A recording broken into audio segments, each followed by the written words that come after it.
Bonjour, je suis Delphine Zanelli.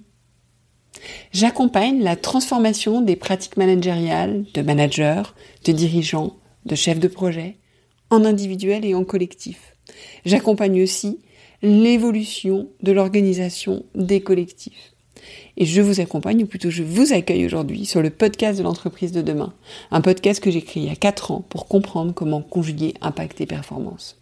Et je vous souhaite tout particulièrement la bienvenue dans ce podcast Minute du lundi, un format court pour vous donner de l'énergie pour la semaine et puis vous partager une pratique qui vous permettra de faire la différence.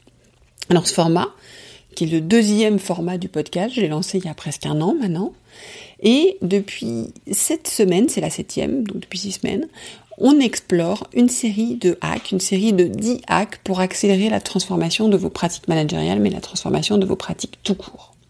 Et aujourd'hui, on va se concentrer sur donc le 7e hack qui est s'entraîner à écouter, à changer d'avis, à nourrir et confronter ses convictions. Alors, ces podcasts sont courts mais denses. Souvent, vous êtes en mobilité, donc je vous encourage à vous inscrire à la newsletter. Les notes sont dans le lien est dans les notes de l'épisode. Et comme ça, vous allez recevoir automatiquement, le contenu essentiel de ce podcast et ce qu'il faut faire pour actionner cette pratique. Donc, pourquoi est-ce que cette pratique est essentielle ? Je vais citer Georges Bernard Shaw pour vous en parler.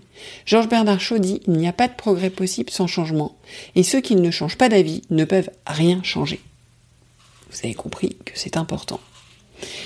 Mon inspiration pour ce podcast que je vous ai écrit aujourd'hui, que je vous partage aujourd'hui, c'est Le pouvoir de la pensée flexible d'Adam Grant. C'est un ouvrage que je vous recommande chaudement, j'en ai déjà parlé plusieurs fois dans le podcast.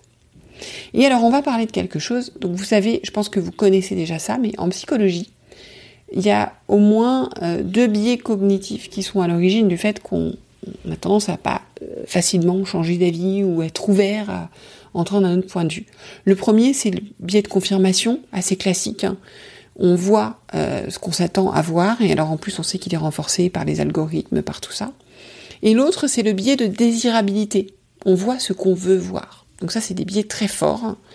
Et l'idée, ça va être de le remplacer par le biais favori d'Adam Grant, qui est le biais « je n'ai pas de parti pris ». J'aime beaucoup ce biais aussi. Donc j'essaie de faire l'exercice pour moi-même. L'idée, c'est de se mettre, comme il dit, Adam Grant, en mode scientifique. C'est-à-dire qu'on refuse de laisser nos idées se transformer en dogmes idéologiques. Alors si vous écoutez ce podcast, vous savez que je ne crois pas au dogme, je crois au fait qu'il y a beaucoup de chemins et vous entendez des points de vue très différents sur ce podcast volontairement pour nourrir justement aussi cet esprit critique, cette pensée critique. Donc l'idée, c'est de pas commencer par des réponses ou des solutions, mais de toujours commencer par des interrogations et des énigmes. D'essayer d'aller aussi d'avancer avec des preuves, et d'avoir toujours une forme de scepticisme sur nos arguments, et même, comme dit Adam Grant, d'oser être en désaccord avec nos propres arguments. Donc ça c'est vraiment penser en scientifique, qui va même au-delà que de réagir avec un esprit ouvert, c'est vraiment cultiver l'ouverture d'esprit. Rechercher en quoi on pourrait avoir tort et non en quoi on pourrait avoir raison.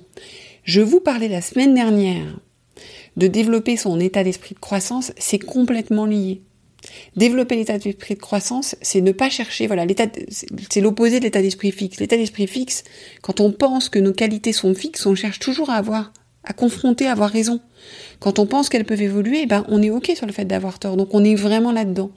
Chercher en quoi nous pourrions avoir tort, vous voyez. Donc c'est vraiment la suite de la semaine dernière. Donc ça c'est important.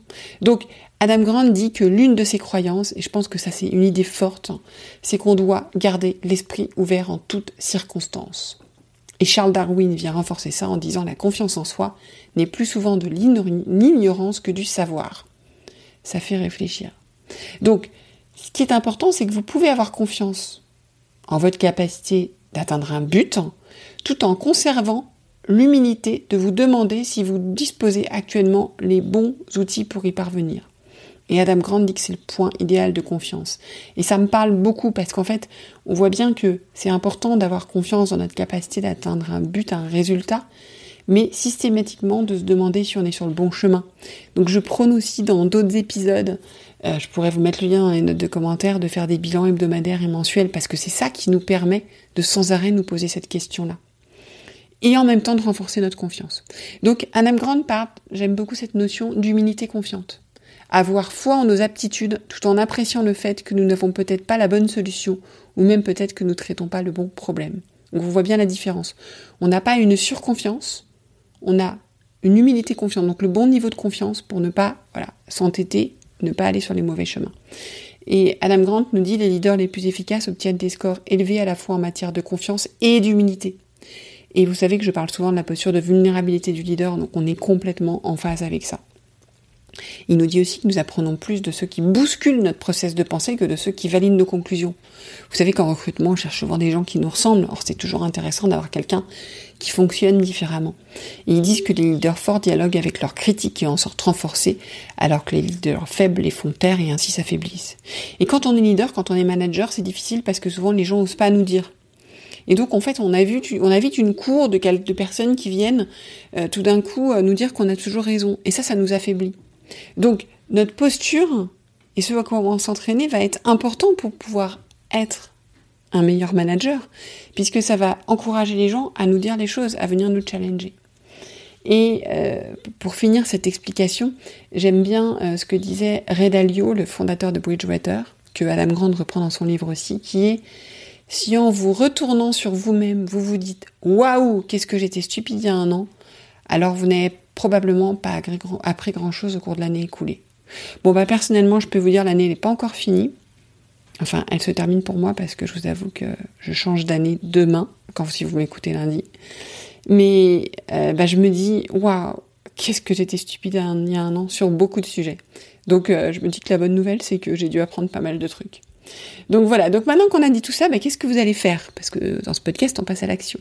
Alors moi, je vais vous proposer des petits exercices. Alors n'oubliez pas, l'idée c'est de s'entraîner à remplacer le biais de confirmation et le biais de désirabilité par le biais préféré d'Adam Grant qui est « je n'ai pas de parti pris ».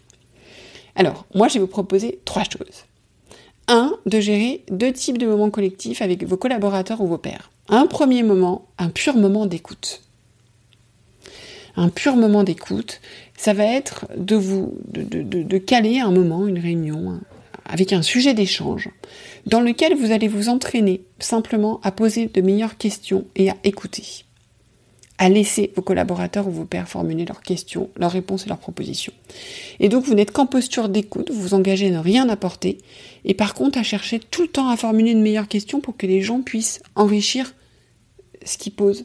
Donc voilà, donc on est dans l'écoute. Alors la pure écoute serait même de ne pas poser de questions, parce que la pure écoute c'est que d'écouter et de laisser se faire. Donc ça peut être un chemin, mais il y a un deuxième chemin possible, et vous pouvez faire les deux, qui est de vous dire je m'entraîne à poser de meilleures questions.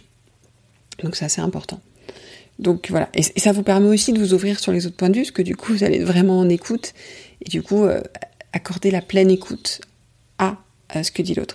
Et quand je dis vous poser de meilleures questions, c'est pas apporter des questions pour orienter la réponse, c'est apporter de meilleures questions pour aider les autres à encore mieux formuler leur point de vue. Le deuxième moment que je vous encourage à générer, c'est un conflit opérationnel. Alors qu'est-ce que c'est ? Un conflit opérationnel, c'est une confrontation d'idées et d'opinions. C'est différent du conflit relationnel. À l'époque, j'avais lu un des premiers ouvrages de l'ancien directeur de Netflix, qui s'appelait Powerful, et il expliquait qu'il mettait en place, c'était le DRH je crois à l'époque, qu'il mettait en place des débats de dirigeants publics. Donc, 2 dirigeants en public avaient un vrai débat sur un vrai sujet d'actualité, pour montrer en fait l'exemple et montrer qu'on encourageait le débat. Et c'est vrai que donc c'est ce qu'on appelle se disputer sainement, et Adam Grant dit d'ailleurs que ça ne nous rend pas juste plus polis, ça développe nos muscles créatifs. Et donc ça peut être constructif tant que ça autorise la diversité de pensée. Donc voilà, donc il faut vraiment créer le cadre, vous savez, ce genre de choses, on crée un cadre au départ, on pose le cadre. Quel va être le cadre ? Qu'est-ce qui va faire qu'on va être en sécurité ? Qu'est-ce qui va faire qu'on va pouvoir y aller ? Donc ça, on le fait. Ça, c'est les bases de la facilitation. On pose un cadre, parce que c'est quand même de la facilitation que vous allez faire là. Donc vous posez un cadre clair, avec ce qui est autorisé, ce qui n'est pas autorisé, l'objectif, ce qu'on attend.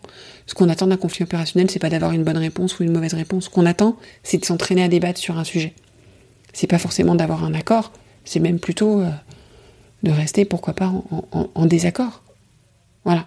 Et si vous voulez lui donner une autre pour vous inspirer, À l'Université de Columbia à New York, il y a le Difficult Conversation, désolé pour mon accent pourri, Lab, le laboratoire des conversations difficiles. Voilà, donc ça peut être aussi de sacraliser, voilà. À vous de réfléchir, à vous d'inventer, à vous de faire ce que vous voulez. Mais depuis 20 ans, dans ce laboratoire, ils vont discuter des questions qui divisent pour justement disséquer ces conversations et voilà, et mettre au point des recettes pour en créer davantage. Alors, je ne demande pas d'aller vers quelque chose d'aussi sophistiqué. Hein. Là, on s'entraîne, on essaye des choses. Donc voilà, le conflit opérationnel. Et pour un bonus, hein, ça va aider vos collaborateurs aussi à renouveler leurs pensées et à s'ouvrir à l'état d'esprit d'autrui. La troisième chose, elle va être en lien avec un des autres hacks que je vous ai évoqué. C'est pour ça que, comme je vous dis, si vous arrivez là aujourd'hui, c'est important d'aller écouter les autres hacks. On avait parlé de nos cercles, de notre entourage, de l'importance de s'entourer. Et là, moi, je vais vous proposer de créer un réseau de mise au défi. Donc un cercle de mise au défi. Alors vous n'êtes pas obligé de le faire tout le temps, mais vous pouvez le faire sur un sujet. Et l'idée, c'est que vous allez recruter des gens dont vous pouvez être certain qu'ils pointeront vos faiblesses et vos points faibles, et vous aideront à surmonter vos faiblesses.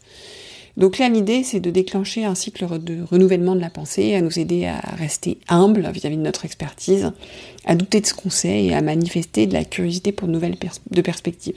Alors, vous pouvez aussi le faire avec un réseau habituel, mais le faire pendant un moment, dire aujourd'hui, l'objectif, ça va être ça. Ça va être de mettre au défi. Donc par exemple, j'arrive avec un projet, j'attends que vous mettiez au défi. J'arrive avec un livre, j'attends que vous mettiez au défi. Voilà, d'avoir ce moment de mise au défi. Et quand je vous dis que vous êtes avec des gens qui vont être certains qui vont pointer vos points faibles et vous aideront à surmonter vos faiblesses, voilà, là on va pas parler de pratique du feedback, ça sera l'objet de la semaine prochaine d'ailleurs, mais il faut être voilà on est là dans la critique positive, dans le fait d'aider l'autre à avancer, bien entendu, toujours avec cette éthique là. Et puis du coup, cerise sur le gâteau, l'idée c'est d'apprendre la joie d'avoir tort. Se dire que quand on a fait une erreur, c'est qu'on vient de découvrir quelque chose de nouveau. Et que, et d'en rire. Parce que, comme dit d'ailleurs aussi Adam Grant, ça vous aidera à vous focaliser moins sur votre capacité à vous démarquer et plus sur votre capacité à vous améliorer. Et encore une fois, ça vient entretenir notre état d'esprit de croissance. Donc, on boucle la boucle, c'est tout bonus. Voilà. Donc, c'est intense, mais honnêtement, c'est le 10e du livre d'Adam Grant, tellement il y a des choses intéressantes dessus. Je voulais vous parler de la syndrome de l'imposteur, mais c'était trop long. Donc je vous en ferai un épisode après la série de ces hacks, avant la fin de l'année, parce que c'est passionnant aussi. Et d'ici là, je vous souhaite une excellente semaine. Et pensez à vous abonner à la newsletter. Et puis, si vous voulez que je vous aide, n'hésitez pas, je suis à votre disposition. J'accompagne des gens en entreprise et des managers individuellement qui me le demandent. À bientôt.